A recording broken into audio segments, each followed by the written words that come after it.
Hey everybody, it's Highly an Alchemist, and welcome back to Let's Play Banjo-Kazooie.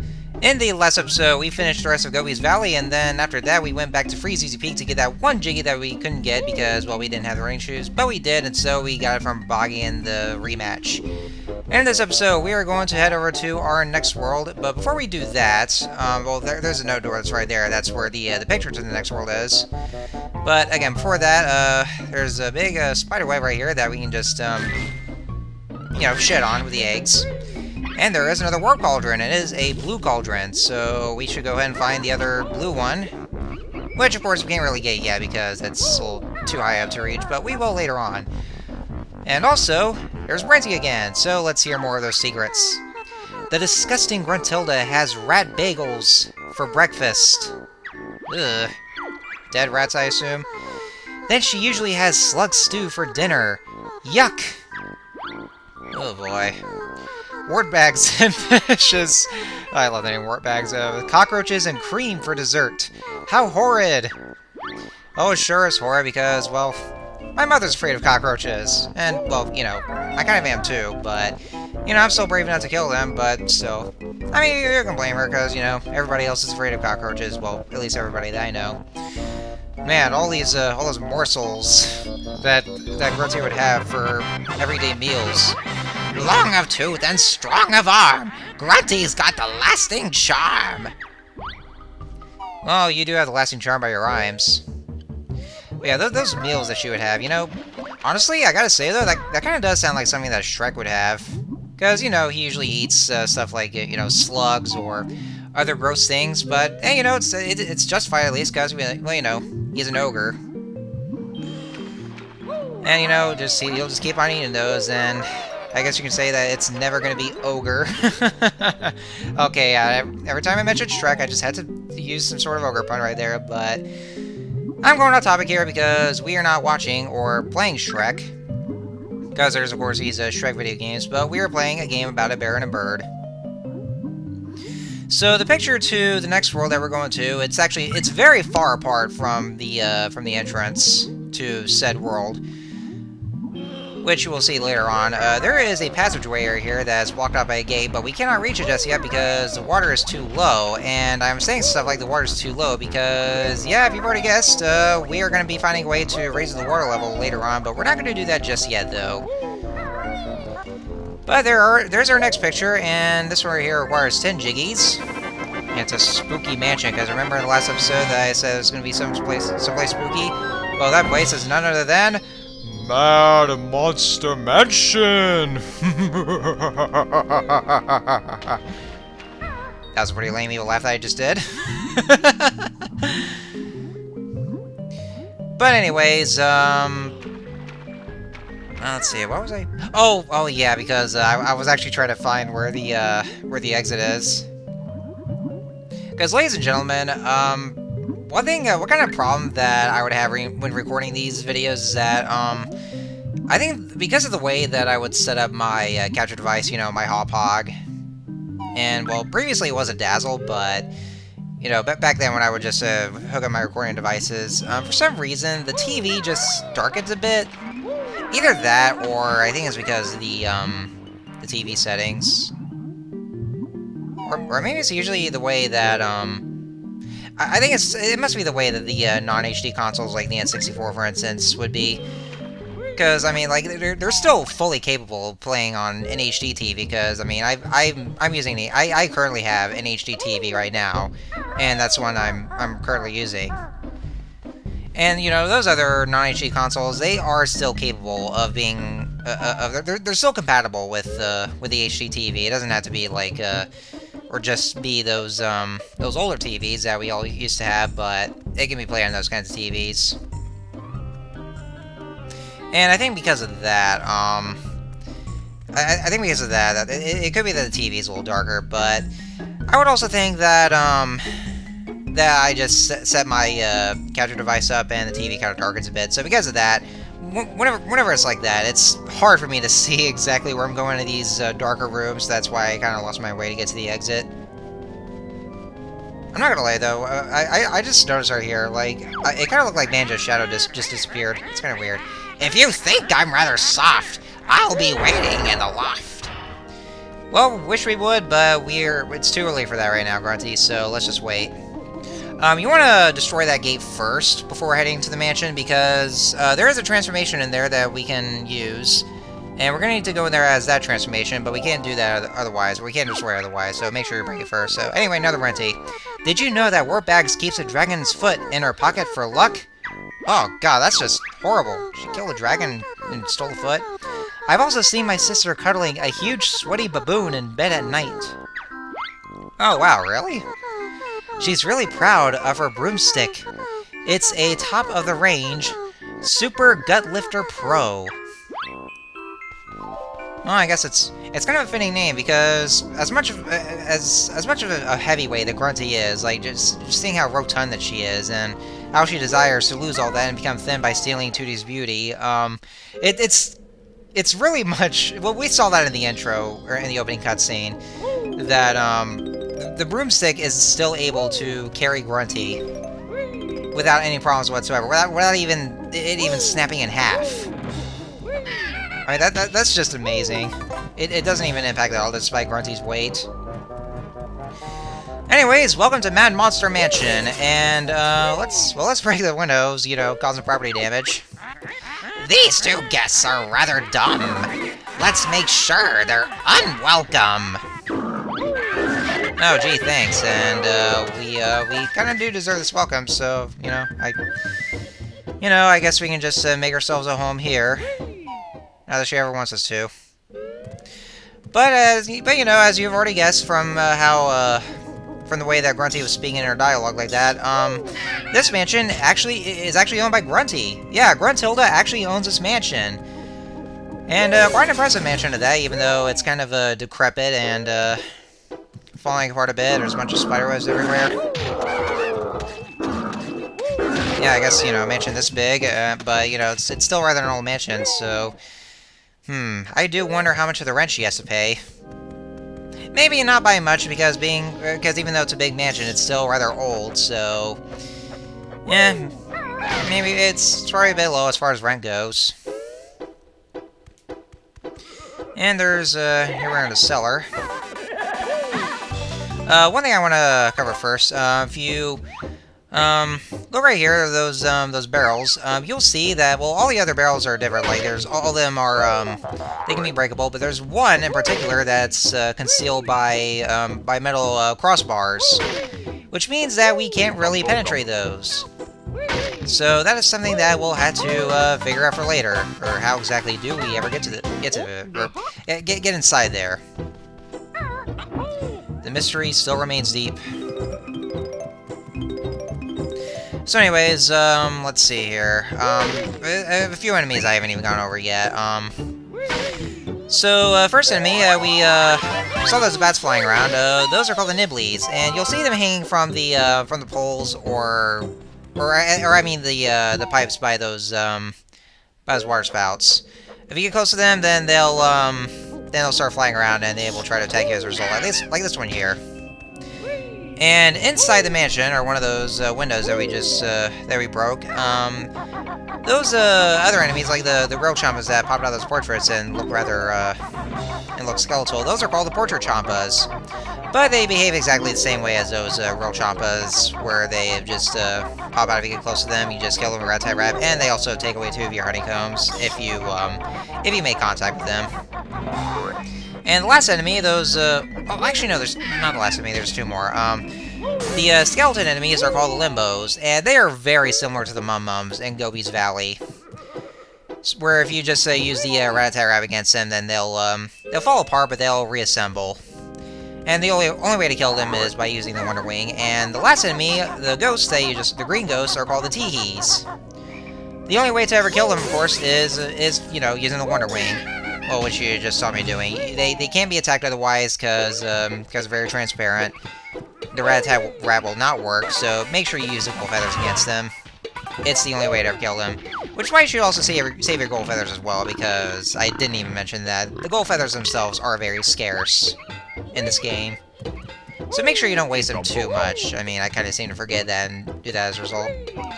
This right here is Logo the Toilet, and Why the hell would Banjo and Kazooie even want to go inside the toilet, or even standing in the toilet bowl? Like, okay then, actually, you know what? Conker has it even worse, because, I mean, not only is, you know, there's an area, a shit area in Conker's Bad Fur Day, but there's, like, you know, instances where Conker would actually roll balls of shit with his bare hands. Well, depending on the version. In the N64 version, he uses gloves, but that's still kind of gross regardless. Or in the Xbox remake, Conker Live and Reloaded, he actually doesn't wear gloves, he just has his bare hands, so it just takes that kind of factor up to 11.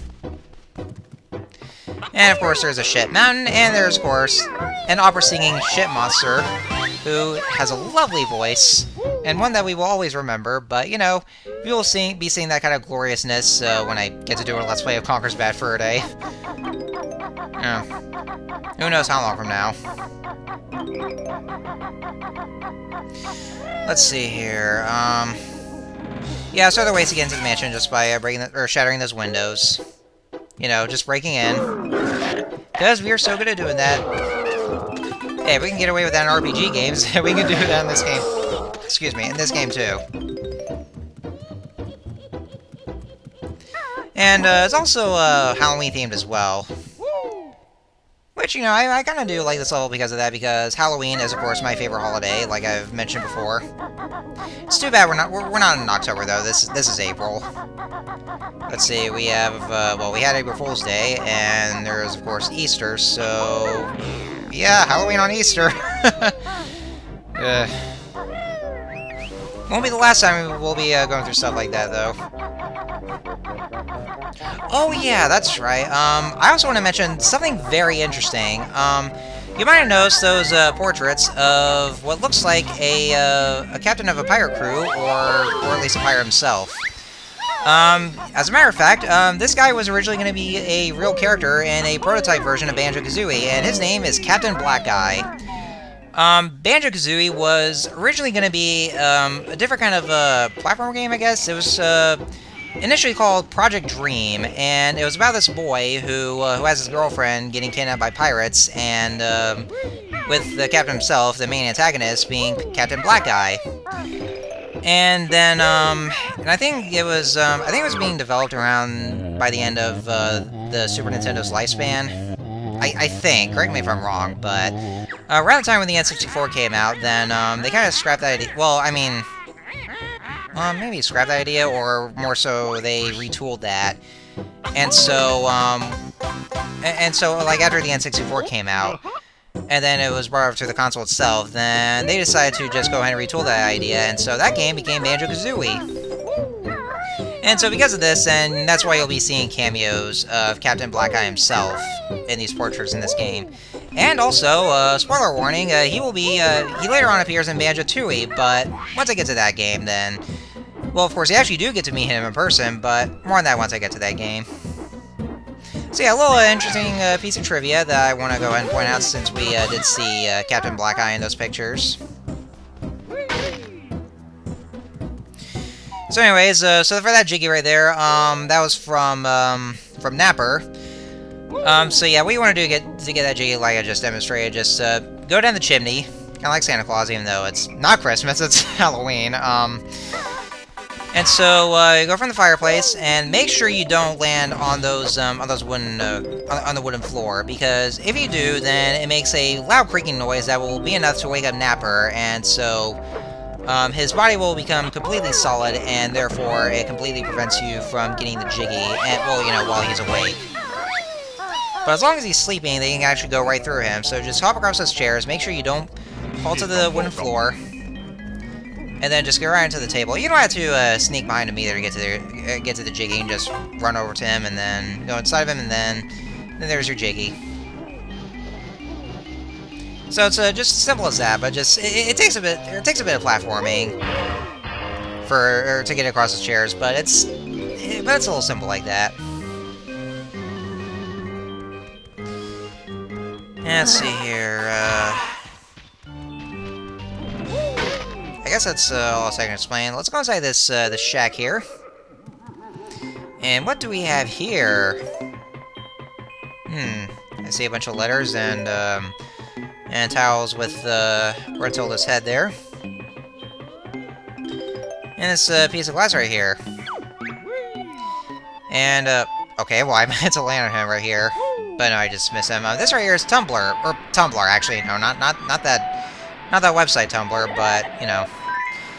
And for this mission right here, you basically have to spell, well, you know, just like in the Sandcastle and Treasure Trove Cove, spell out the title of the game, Banjo-Kazooie. And this whole board right here, it's basically an Ouija board. Or Ouija board? Well, I do know the pronunciation, but sometimes it can be either like a, you know, Ouija board or Ouija board, but it's confusing at the same time, because, you know, word pronunciations, how the letters are spelled, kind of like that. And watch out for that purple teehee, because if he touches you, then you'll get knocked out of Tumblr.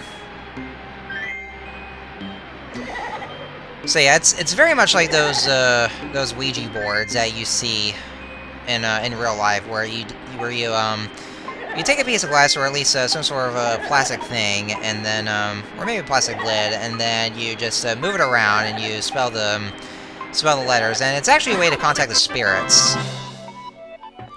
However, you know, guys, honestly, I mean, I know it sounds very much like I'm believing in those conspiracy theories, but I've seen incidents like that happen on YouTube and in other instances where it's actually possible for a demon to actually get in contact with you, and you could actually get possessed as a result. I mean, I've seen videos like that as well, and, you know, some of you guys may not believe me. I mean, it may sound a lot like some sort of a conspiracy theory, but I've seen videos of that happening before. So, I mean, if you don't want to believe it, fine, but, you know, I kind of believe those, but, you know, maybe I'm just crazy or something, but it could be possible. But, you know, it's having other people, like, when they play those Ouija boards, and, you know, and then somehow a demon arrives, and other things happen aside from being possessed, where there's other instances like, let's see, something breaking, like something in your house would break, or I guess some sort of, you know, what else would probably happen, or, you know, maybe some instances where, something takes control of you, or against your will, or, you know, just where your mind being possessed, and you behave strangely, or you're just acting more hostile, or just downright creepy. So yeah, I have seen videos of incidents like that, and, you know, it can be pretty much believed, but other people may not believe it, so, you know.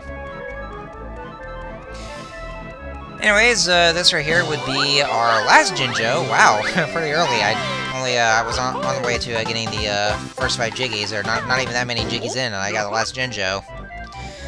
Just going through this hedge maze right here. Oh, another thing I also didn't bring up, while we were in the dining room, you did see a picture of Mumbo Jumbo. Well, at least a picture of it. I'm not sure if I brought this one up already, but actually a bit of backstory that was revealed. Well, I think only in the manual of Banjo-Kazooie. Apparently, Mumbo was actually a teacher for Grunty, or Grunty basically being his apprentice. Well, for which school? I think, or magic school, I think, or whichever way it goes. And so the reason why that Mumbo was so much obsessed with getting revenge on Grunty was because, apparently, she placed a curse on Mumbo, which turned his face into a skull, or a skull mask, but we later see him as a skull, well, starting with Banjo-Tooie. But yeah, as a matter of fact, she basically cursed him that way to the point where it's pretty much permanent, it can never come off.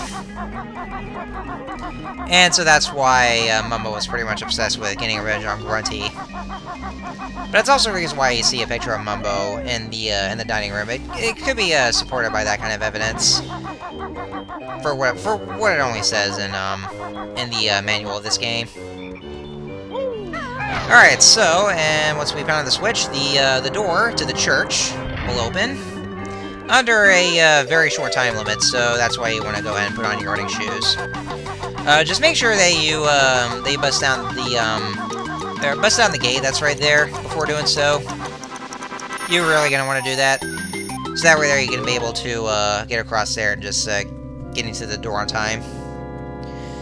So here we are inside of the church. Kind of makes me wonder what kind of religion that that Grunty's following.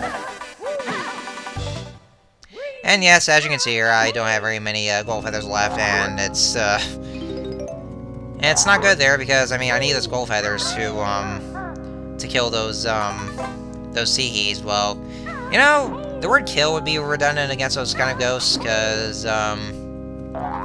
technically they're already dead. They're just like wandering spirits. But you know, I guess you can say it like, you know, deader than dead. Or, you know, maybe just wandering spirits who have not yet entered or made it to the afterlife and just, you know, roaming around and haunting other people.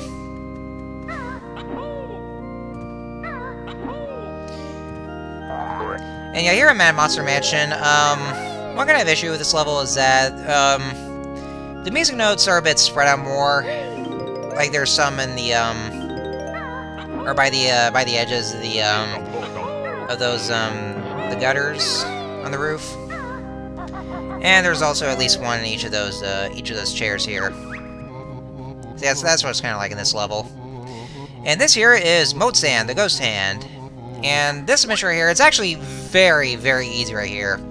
What you do is that what he'll do first is that he'll press on each of the keys of the organ, and all you have to do is that you just have to beat bus on the exact same key that he just played right there, or on the notes. Yeah, basically just repeat exactly the kind of note that he will press, and then just do the exact same thing. You don't really have to wait until all the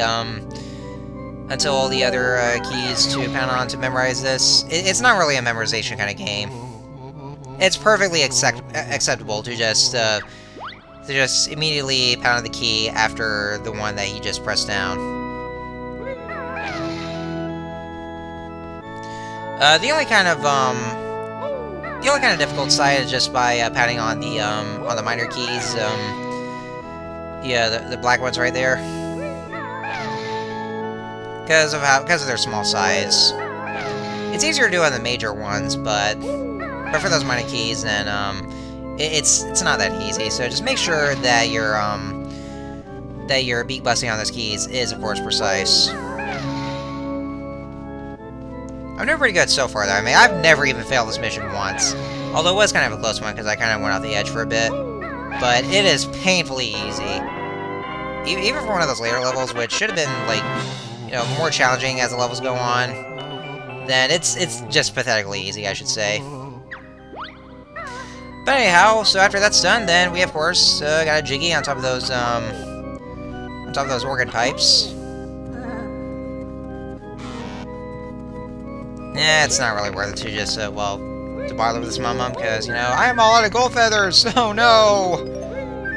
Like I said, they are very scarce, and you'll see them occasionally, but it's not always guaranteed to find a whole bunch of them, because, you know, I mean, you're going to be using the gold feathers a lot of times, but it just doesn't help that of how scarce they are, so... Anyway, so that's the first 5 Jiggies that we got here in this level. So next time on Let's Play Banjo-Kazooie, we are going to finishing off the rest of the level here, and yeah. I guess that just does it. So until next time, see you guys later.